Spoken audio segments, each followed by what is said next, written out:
It's time now to review headlines of today's newspapers, and we are starting with the newspaper of record this day on Saturday. All right, let's take it from top to bottom.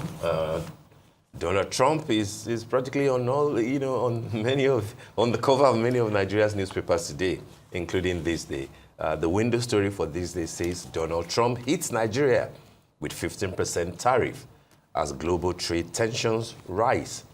Naira depreciates marginally on parallel FX market. Citi sees Africa trading more with China, EU. That story is on page 5 of today's newspaper. How much is the tariff from Nigeria? Since Trump says it is reciprocal, we're 14 or 16% on American goods. I don't know if it's reciprocal. They're still using their calculations where if you have a trade surplus, they add 10%, then they remove this. So I'm not sure it's a reciprocal tariff as much as it is just their Trump's specific calculations there. All right, Tinubu to new media influencers. Be nation builders, not agents of division. Apparently, a number of media. I wanted to use the word miscreants. Huh? I wanted to use miscreants. Yes. Oh, really? I would say that. Who are those people, by the way? These social media influencers on Twitter or on TikTok or whatever. Most of them being APC supporters, but quite a few people there are not people I should believe should sully the halls of Aso Rock, because a lot of these people do push tribal agendas online. A lot of these people are merchants of misinformation. That's why I call them miscreants. I mean merchants of misinformation. They had some type of new media summit. His essay of new media, I think, is the convener of the planner of the summit. But essentially for these...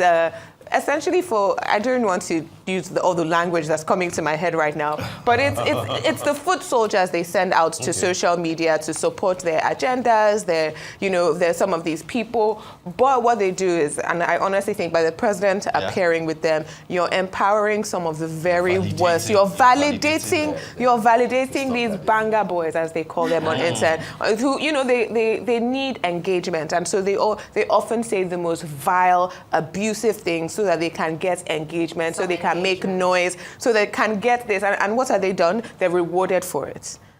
I think there's also the bigger picture where there is an understanding of the influencer economy. The fact that there are people on social media who have more viewership, in fact, than some TV channels, if I do say so myself. They may do, but it isn't particularly journalism. No, now this is the debate. Is being an influencer the same as being a journalist? For instance, we saw the DNC where there were actual influencers who were just as accredited as actual journalists, but they were there. They got different accreditation, but they had just as much access, and they do have just as much reach. So I think White House now. Exactly, there are influencers who can actually. So I think that is the bigger picture, forgetting who the messenger is now, but focusing on the message. There are influencers who have a very, very huge voice, especially as it pertains to politics in Nigeria. And I think that it's important to make sure that what they're saying is the right thing, because if the journalists are not influencers, and the influencers are not journalists. That's actually the cover picture on today's this day digital it's better to be both, really. Summit. Okay, who are the people there? Minister of Information himself, Mohammed Idris, Benue State Governor. What's he doing there? Sokoto State Governor, Ahmadiyya, President Bola Tinubu, National Secretary of APC, Surajuddin Ajibola, Chief of Staff to the President, and Special Assistant to the President on Digital Media, Segun Dada. Oh, this is Segun Dada's project, obviously. Yes. Yeah, but then, all politicians beside the President. If it's going to be about media, let the President be with the media guys.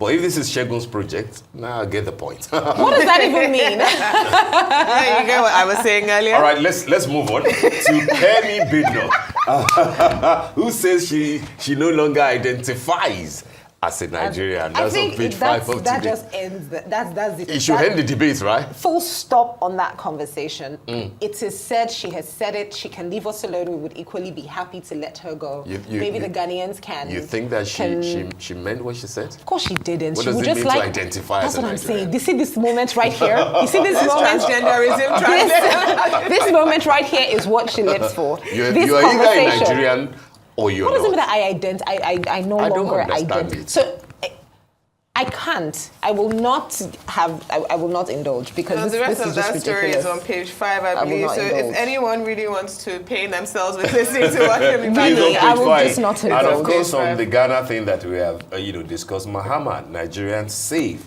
in Ghana. Both countries are brothers with shared history. Insists no room for xenophobia in his country. He couldn't have said it any better.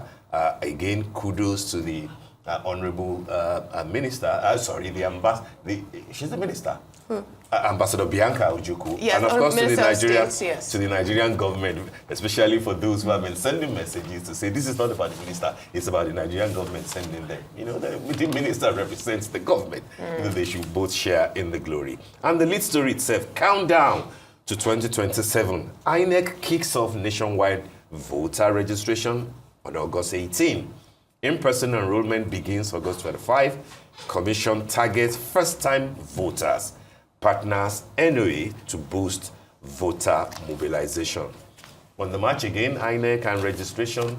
By the end of the day, we probably won't have 25% of the voters, coming out of the elections. Last but not the least will be the story on page 6 of today's day. Dangote Refinery appoints David Bird CEO, a new CEO for Dangote Refinery. He was the CEO of Oman's refinery prior to being CEO of Dangote Refinery. So we're getting some expertise. Absolutely. Hopefully, we continue to benefit as a Nigerian people. And before we leave this day, on the back page of this day is an interesting article by the editor of this day on Saturday. Obinna Chima, reading the tea leaves is his column, Africa and the Curse of Sit-Tight Leaders. We were meant to have that discussion on the week that was. We were. Ouattara in Côte d'Ivoire is saying that after 14 years in the saddle, he wants to give it another shot for another 5 years. It's honestly, we have Nguema, we have Museveni, we have Paul Biya who is going again. Honestly, it's upsetting, but yes, Africa and the curse of sit-tight leaders, but it seems that we're spreading this message across the world because El Salvador, Bukele there they've now been able to remove it, so he can run for president indefinitely, and he'll get 6 terms every single time. So, it's no longer just Africa there. It's like we're spreading the love of autocratic leaders. All right. For those who might be interested in more Trump stories, you can check out the cover of Saturday Telegraph.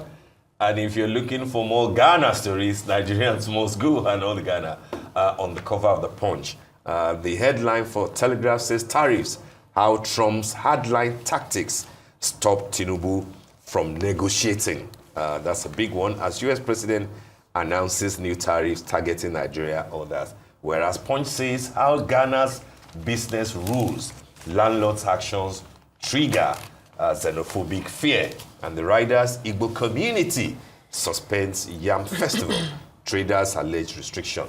President Mahama promises safety of Nigerian property.